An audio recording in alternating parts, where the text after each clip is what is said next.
এই সামান্য এই গাছটা থেকে আমাদের খাদ্য উৎপাদন হয়। এই মাটি থেকে আমাদের খাদ্য আসে।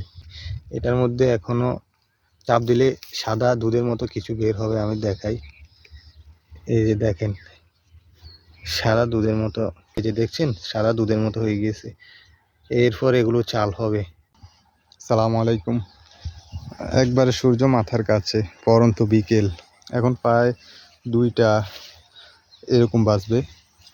দেখেন সোনালি ধানগুলো কি সুন্দর, একবারে সবেমাত্র বের হয়েছে। এখনো কিছুদিন সময় লাগবে এগুলোর ভিতরে ধান হতে, মানে ভিতরে চাউল হতে।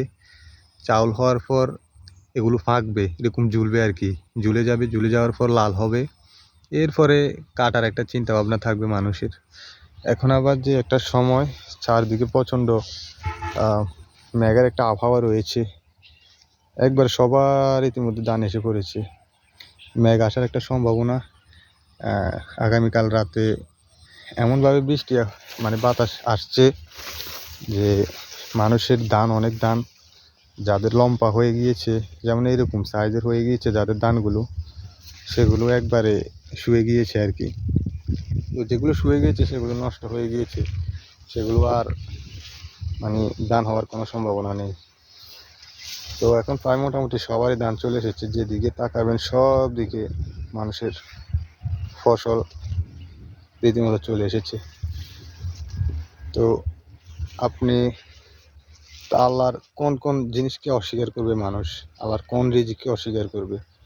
দেখেন, এই সামান্য এই গাছটা থেকে আমাদের খাদ্য উৎপাদন হয়। এই মাটি থেকে আমাদের খাদ্য আসে। এটা অনেকবার প্রসেসিং হয়। এগুলো অনেক পোকামাকড় আক্রমণ থেকে বাঁচানো লাগে, অনেক কিছু। যেমন ইতিমধ্যে এগুলো আমি দেখাই, এটার মধ্যে এখনো চাপ দিলে সাদা দুধের মতো কিছু বের হবে, আমি দেখাই।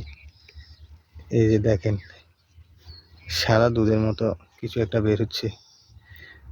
যদিও ক্যামেরাটা একটু ব্লার হয়ে যাইতেছে, আমি আপনাকে এখান থেকেই দেখাই।